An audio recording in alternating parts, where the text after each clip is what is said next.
Hey guys, good morning, welcome back to the channel Mo delight Bengali vlog. আর আজ হচ্ছে Saturday, শনিবার। তো তোমরা কেমন আছো? আশা করি তোমরা সবাই খুব খুব খুব ভালো আছো, আর আমিও খুব ভালো আছি। আর আজকের একটা জিনিস তোমাদের সাথে শেয়ার করছি। এই দেখো, দেখতে পাচ্ছ? আজকের খেলতে যাইনি, আজকের আমার সাথে কাজ করছে। দেখো, কম্বল গোছাচ্ছে, দেখো মাটিতে ফেলে। এই যে দেখতে পাচ্ছ, আজকে ও আমার হেল্প করে দিচ্ছে। ও আজকে বিছানা গুছিয়েছে, বুঝতে পারছো?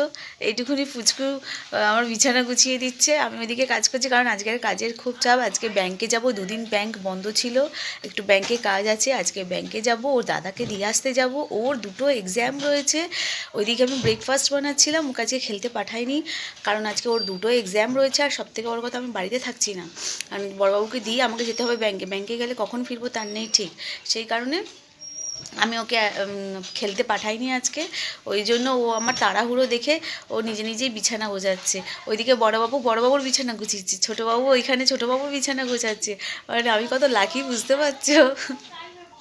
কি সুন্দর গুছিয়েছে, এই দেখো, এই দেখো কি সুন্দর বিছানা গুছিয়েছে, দেখতে পাচ্ছ? আমি যেমন রোদ্দুরে দিই বালিশগুলো, সেই রকম বালিশগুলো পর্দা সরিয়ে রোদ্দুরে দিয়েছে।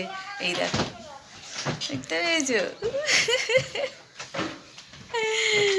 বাবা, শোনা মা, আজকে ব্রেকফাস্টে আমি বানিয়েছি গোলা রুটি আর সুজি। ওরা তো কেউ খাবে না জানি, তবুও তোমাদের সঙ্গে একটু শেয়ার করি ভাবলাম। এই যে গোলা রুটি করেছি, আর করেছি একটু সুজি। তো বড়বাবুও খাবে না, বড়বাবু তো খাবেই না আজকে, রে কিছু শোবেই না। ওইদিকে দেখো রান্নাঘরে বাসন পড়ে রয়েছে, বাসন মাজা হয়নি, বাসন মাজবো। আর ছোটোবাবুও খাবে না, বড়বাবুও খাবে না, কারণ বড়বাবুকে ভাত করে দেবো, ভাত খেয়ে যাবে ও স্কুলে। আর ছোটোবাবু কি খায় ওকে জিজ্ঞাসা করি, দেখি, তারপরে যা করার করবো। তো চলো এখন একটু আগে ফার্স্টে চা বানাই, চা বানিয়ে খাই, খেয়ে তোমাদের সঙ্গে কথা বলছি। তো এই যে আমি রেডি হয়ে গেছি বড়বাবুকে দিয়ে আসতে যাবো বলে। আজকে তো লাস্ট এক্সাম, আর আমি একটু বাঁচলাম বাবা, টেনশন মুক্ত হলাম যে এক্সামটা শেষ। আর উচ্চ মাধ্যমিকটা একদম চলে গেলে তারপরে পুরো টেনশন ফ্রি হব আমি। ফেব্রুয়ারি মাসে আবার হবে একচোট, ওটাই ফাইনাল। তো যাই হোক, ছোটোবাবু 10:30 থেকে এক্সাম শুরু হবে। আর আজকে আমি আর ব্যাংকে যাব না, কারণ ওর পাপা বললো যে দুদিন ব্যাংক বন্ধ ছিল, আজকে কিন্তু গেলে অনেকটাই লেট হয়ে যাবে। তো সেই কারণে আজকে আর ব্যাংকে যাব না। তো ছোটোবাবুরও এক্সাম রয়েছে 10:30 থেকে। আমি না থাকলেও আবার একটু ভয় ভয় পায়, আমি থাকলে ওর সাহস থাকে। হ্যাঁ, নাহলে এসে দেখবো ঠাকুরের কাছে বসে আছে। যাই হোক, ওকে বড়বাবুকে গাড়িতে তুলে দিয়ে আর তারপরে আমি চলে আসবো। আজকে আর ব্যাংকে যাব না। কি রেডি তো? চ, ওই যে ও ওখানে রেডি হয়ে গেছে, দাঁড়িয়ে আছে। তো বেরোবো এবারে, দেখি। ছোটোবাবু, ওই যে আরও আরেকজন দেখো, এই যে দেখেছো গাড়ি নিয়ে খেলছে, এই যে গাড়ি নিয়ে খেলা হচ্ছে। আর পড়া হয়ে গেছে, পড়া রিভিশন দেওয়া হয়ে গেছে, হয়ে গিয়ে এবার গাড়ি নিয়ে খেলা করছে। ওকে যখনই দেখবে, ও কুঁড়ে মানুষ, জানে তো, কুঁড়ে মানুষ সবসময় কম্বলের ভেতরে ঢুকে থাকে, তাই তো? টাটা। কি হয়েছে? ভয় পাচ্ছে, আমাকে বলছে তুমি এক্ষুনি আসবে তো। এই বাবু, এক্ষুনি বেরোবো না, এখন তো, এখন 10টা, ওই দেখ সবে 35 বাজছে, একটু পরে বেরোবো। তুই এক্ষুনি বেরোবি কি? একটু পরে বেরোবো, এখন বস। না, এখন 10টার সময় বেরোবো, 10টা 15-তে একটা বাস যায়, ওকে বাসে দিয়ে তুলে দেবো। আমার মুখটা পুরো অন্ধকার লাগছে। হ্যাঁ, এতক্ষণ মুখটা অন্ধকার লাগছিল, তাই না? ওকে 10টার সময় নিয়ে যাবো, 10টার সময় নিয়ে গেলে 10টা 15 একটা বাস ক্রস করে, তো ওখানে বারাসাত বাড়িপুরটা খুব ভালো যায়, তো ওই বাসের মধ্যেই তুলে দেবো ভাবছি। বাসে গেলে 13 টাকা ভাড়া নেয়, আর আসার সময় অটো 12 টাকা নেয়, হ্যাঁ। আর আসার সময় অটোতে এলে 25 টাকায় হয়ে যায়, কিন্তু যেতে 25 আসতে 25, 50 টাকা রোজ রেগুলার ভাড়া যায়। তো একটু সেভ করে চলার চেষ্টা করি, থাকলে তো নিজেদেরই থাকবে বলো, সেই কারণে। তো ওকে বাসে তুলে দিই, আর সোজা রাস্তা তো, কোনো এদিক ওদিক নেই, একদম স্কুল মেন রোডের ওপরে নামলেই স্কুল। আর নামবার সময় তো রাস্তাও ক্রস করতে লাগে না, সেই জন্য কোনো অসুবিধা হয় না। আর প্রচুর সিকিউরিটি গার্ড থাকে, স্কুলটা এত ভালো যে কি বলবো। যাই হোক, ওকে গাড়িতে তুলে দিয়ে আসি, এসে আবার তোমাদের সঙ্গে কথা বলছি। তো বড়বাবুকে দিয়ে চলে এলাম বাজার থেকে, আর বাজার থেকে কিছু সবজি বাজার করিনি, করেছি শুধু মাছ বাজার। এই যে দেখো,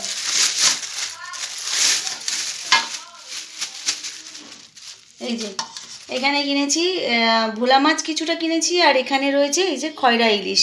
তো শুধু এই মাছ বাজার করে চলে এসেছি। উফ, কি গরম হচ্ছে দেখো, হাঁটলেই গা গরম। ঘরে বসে থাকলে খালি ঠান্ডা লাগে, আর হাঁটলেই গা গরম। তো মাছ নিয়ে এসেছি শুধু, আর সবজি কিছু কিনে নিই, দেখি ঘরে কি আছে। পালং শাক আছে, তো পালং শাকের আজকে আর ঘন্ট করবো না, আজকে ভাবছি ডাল করব পালং শাকের, আর মাছের ঝাল আলু ভাতে, হেভি খাওয়া। আর ছোটোবাবু কি করছে, ছোটোবাবু কি করছে একটু দেখে আসি। ও এই যে এখনো রিভিশন দিচ্ছে বসে বসে, এদিকটা করলে অন্ধকার হয়েছে। ও এখনো রিভিশন দিচ্ছে বসে বসে, 10:30 বাজেনি, এখন বাজে 10:10 বোধহয়, হ্যাঁ 15, 10:15 বাজে। আর 15 মিনিট পরে এক্সাম শুরু হবে, ওকে একটু রেডি করে দিই, দিয়ে তারপরে এক্সামটা শেষ হলে আসছি। আমার এখনো ভিডিও আপলোড করা হয়নি, ভিডিওটাও আপলোড করতে হবে, তো একটু পরে আসছি আবার। আমি মাছ ধুতে ধুতে স্টিল এরকম দাঁড়িয়ে পড়ে ঠাকুরকে রাখছি। আমি যে কি করবো, আমি আমার পা ঠকঠক করে কাঁপছে, ও এক্সাম দিচ্ছে আর আমার পা ঠকঠক করে কাঁপছে। আমি এরকম দাঁড়িয়ে জয় লোকনাথ করে যাচ্ছি। আর যখনই ম্যাম ওয়েল ডান বলে না, মানে আমি যেন এইরকম হয়। এই দেখো, ও বাবা, তো শোনা বাবাটা খুব ভালো এক্সাম হচ্ছে, সবই পেরেছে ma'am, very good well done যখন বলে শেষে, তখন আমার এত ভালো লাগে যে কি বলবো। যাক, আমি এখন সবে মাছ ধুচ্ছি, আর এই মাছটা ধোয়া হয়ে গেলে তারপরে রান্না বসাবো। ওর একটা এক্সাম হয়ে গেল, এরপরে আরেকটা এক্সাম হবে, সেটা হবে তো 3টের সময় জানো তো। ও টেনশনে থাকে, মাম্মা মাম্মা আমার ভয় লাগছে। আরে তুই তো পড়েছিস, ভয় কেন লাগবে, তবুও আমার ভয় লাগছে। চলো রান্নাটা সেরে নি ঝটপট। মামা কি করছো গো? সুজি খাচ্ছি। আমি তো সকালবেলা সুজি খাইনি, গোলারুটি করেছিলাম, গোলারুটি দিয়ে চা খেয়েছিলাম, আর এখন একটু সুজি খাচ্ছি। রান্না মোটামুটি কমপ্লিট হয়ে গেছে, আর এদিকে এই যে ভিডিওটা পোস্ট হয়েছে, আমি একটু ওয়াচ করছি, দেখছি ঠিকঠাক হয়েছে কিনা, একবার ফাইনাল দেখছি, একবার দেখি। তো ভিডিওটা ওয়াচ করছি, সুজি খাচ্ছি, আর এদিকে রান্না করছি। এদিকে ভাত হচ্ছে, আর এদিকে একটু ভাত গরম করছি, কালকে ছিল। আর এখানে কি রান্না করছি দেখি দি বাবু। আর এই যে এখানে রান্না করেছি ভোলা মাছের ঝাল, কলা ভাজা, এই দেখো এই দেখো এই দেখো, আপনি ভিডিও করতে করতে কলা ভাজা তুলে খেয়ে নিচ্ছে। আর এখানে একটু করেছি ওই ইলিশ মাছ বলে না, খয়রা ইলিশ, ওই মাছ ভাপা করেছি। আর এখানে রয়েছে এই যে ডাল, আর এখানে তো এই তো ভাত রয়েছে, একটু গলা ভাত, আর এদিকে ভাত হচ্ছে। তো এই হচ্ছে আজকের মেনুটাও তোমাদের সঙ্গে শেয়ার করে দিলাম। এখনো পুরো কমপ্লিট হয়নি রান্না, ভাতটা হলে কমপ্লিট হবে, ততক্ষণ আমি একটু সুজি খেয়ে নিই। সুজিটা না আমি ঘি দিয়ে করেছি, অসাধারণ খেতে লাগছে, ঘি আর দুধ দিয়ে। কাজু কিশমিশ ছিল না বলে আজকে দিইনি, তবে এর মধ্যে ঘি আর দুধ আছে, হেভি খেতে লাগছে। ওই জন্য মানে সকালে খাওয়া হয়নি বলে আমার লোভ লাগছিল, এখন খেয়ে নিই। তো রান্নাটা করে নিয়ে আসছি। রান্না করতে করতে আমার ছুটেছি ওষুধ আনতে। এই যে ওষুধ নিয়ে এলাম, 900 রুপিস। একটা ইয়ে দিয়েছে, অয়েন্টমেন্ট দিয়েছে, আর এইটা 1 মাসের পুরো ট্যাবলেট আছে দুটো। ও ট্যাবলেট হলে ঠিক আছে, ট্যাবলেট খাবো। আর এখানে আছে একটা ট্যাবলেট, হাফ করে দিনে 2বার খেতে বলেছে। আর এটা হচ্ছে একটা লোশন দিয়েছে, দিনে 2বার। ক্রিম, হ্যাঁ ক্রিম, ওই। তো এই 4টে মেডিসিন পেয়ে গেছি, সামনে দোকান ছিল। তো অর্ডার দিয়ে কালকে বড়বাবু গেছিল, ছিল না, তো বড়বাবু অর্ডার দিয়ে এসেছিল, আজকে আনিয়ে রেখেছিল, আজকে গিয়ে নিয়ে এলাম। তো 4টেই পেয়ে গেছি বাবা, আর ছোটোহাটা করতে হলো না। ওনার ওষুধ পাওয়া খুব মুশকিল বাড়িপুর থেকে, তো ওনার সামনের দোকানটা ছাড়া পাওয়া যায় না, কিন্তু এখন কি যাবে, সামনে একটা পাড়ায় দোকান হয়েছে খুব ভালো, তো পেয়ে গেছি, ব্যাস ঝামেলা শেষ। তো ওষুধটা থাক। রান্না বসে চলে গেছি গো, রান্না করতে করতে চলে গেছি। এবার যাবো ডালটা, ডালের গ্যাসটা আস্তে করে দিয়ে ছুটেছি, আমি চলে যাচ্ছি রান্নাঘরে। তো এই চান করে এসে এই সবে একটু বসলাম, আর ছোটোবাবু ওইদিকে স্নান করছে, ওর জলটাও রেডি করে দিয়ে এসেছি, ও স্নান করছে। তো ও স্নান হয়ে গেলে ওকে ভাত দিয়ে দেবো, আর বড়বাবু তো আসবে 2টোর সময়, আর পাপাও আসবে 2টোর সময়। তো ওরা এলে একসঙ্গে ভাত খাবো আমি, আর মাকে আর ছোটোবাবুকে ভাতটা বেড়ে দেবো এক্ষুনি, ও স্নানটা হয়ে গেলে। আর একটা ভালো কথা তোমাদেরকে বলতে ভুলে গেছি, আজকের যখন ছেলের মেডিসিন আনতে গেছিলাম, একটা খুব মজার একটা ঘটনা ঘটলো, খুব ভালো লাগলো, তোমাদেরও শুনে ভালো লাগবে। আমার একটা সাবস্ক্রাইবারের সঙ্গে দেখা হয়েছিল, তো আমার ভীষণ ভালো লাগলো। রাস্তার মধ্যে আমাকে বলছে, তোমাকে আমি চিনি, তোমার একটা একটা ইউটিউব চ্যানেল আছে না মৌডি লাইট বলে? বললাম হ্যাঁ। আমি বললাম আমার চ্যানেল আছে। তখন বলছে যে হ্যাঁ তোমার রান্নাগুলো খুব ভালো লাগে, আমরা প্রতিদিন ওয়াচ করি আর খুব ভালো লাগে, রেসিপিগুলো খুব ভালো হয়। আর পালং শাকের যে পকোড়াটা করেছিলে না, কোনোদিনও খেয়ে দেখিনি আর ভাবতেও পারিনি পালং শাকের পকোড়া এত সুন্দর টেস্ট হবে। তোমার রেসিপি দেখে বানিয়েছিলাম, খুব সুন্দর টেস্ট হয়েছে। শুনে এত ভালো লাগলো, বলে যারা নিজের লোক আছে তারা বলে খুব ভালো হচ্ছে, এই হচ্ছে। তো মনে হয় যে মন রাখার জন্য বলছে বা কিছু, নিজের লোক হয় বলে বলছে। কিন্তু বাইরের লোক যখন অজানা ব্যক্তি কেউ অ্যাপ্রিসিয়েট করে না, তখন কি ভালো লাগে বলো শুনতে। 1 বছর হয়ে গেলে চ্যানেলটা, আস্তে আস্তে হয়তো একটু একটু ভাইরাল হতে শুরু করেছে, সবার কাছে পৌঁছতে শুরু করেছে।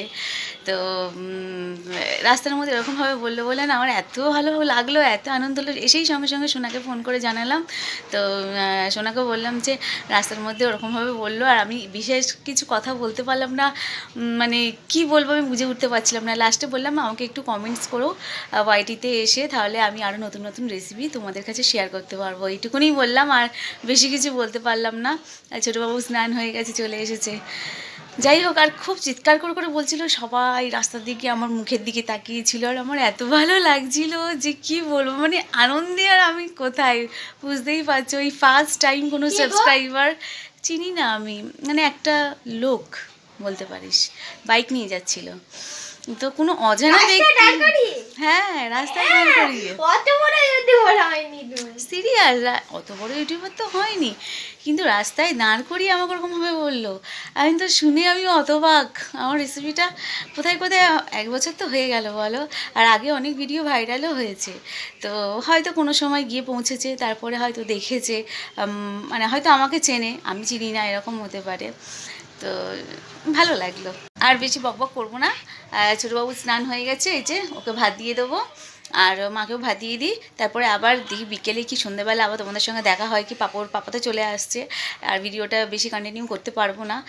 যদি পারি তো আবার পরে আসছি তোমাদের সঙ্গে কথা বলতে, ঠিক আছে? মাসি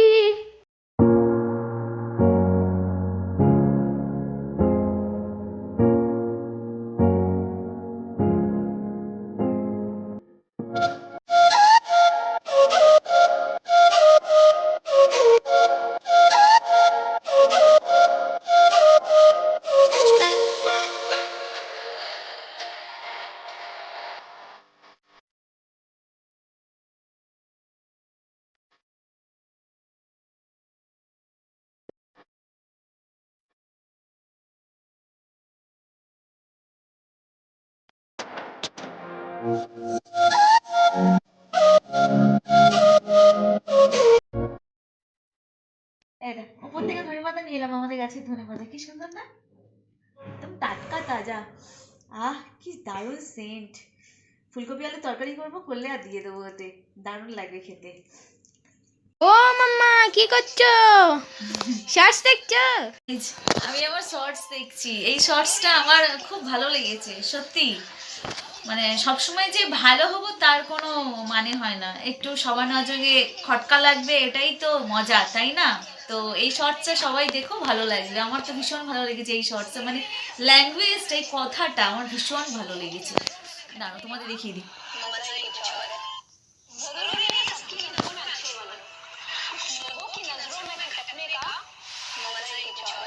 তাই না, দারুণ লাগলো না? আমার তো ভীষণ ভালো লেগেছে। তো চলো এবার একটু চা করি, চা খেয়ে এসে তোমাদের সঙ্গে কথা বলছি। তো সন্ধ্যের চাটা খেয়ে নিয়ে আর তারপরে আমি গেছিলাম ছোটোবাবুকে কম্পিউটার ক্লাসে দিয়ে আসতে। ছোটোবাবুকে কম্পিউটার ক্লাসে দিয়ে এলাম, আর এখন আমি রেডি হয়ে গেছি। চাদরটা শুধু জাস্ট খুলে রাখবো, মানে চুড়িদার সবই পরে আছি, এই যে দেখতেই পাচ্ছ। তো চুড়িদার সবই পরে আছি, ওকে নিতে যাবো। তো ও ভেবেছিলাম যে কম্পিউটার ক্লাসে পাঠাবো না, কিন্তু ভাবলাম যে না, পাঠিয়ে দিই, সবাই যাচ্ছে যখন, তুইও চলে যা, ওকে বললাম। তো ওকে দিয়ে এসেছি, এবার নিয়ে আসবো। আর ভিডিওটা কন্টিনিউ করবো না, কারণ এখানেই এন্ড করে দিচ্ছি। কারণ এরপরে ওর পাপা বাড়িতে থাকে, তোমরা জানো আমি বেশি বকবক করতে পারবো না, ওই জন্য ভিডিওটা এখানেই এন্ড করে দিচ্ছি। তো তোমরা ভালো থেকো, সুস্থ থেকো, সাবধানে থেকো। আগামীকাল আবারও দেখা হবে নতুন কোনো একটা ব্লগের সাথে। ততক্ষণ bye and take care. Love you guys.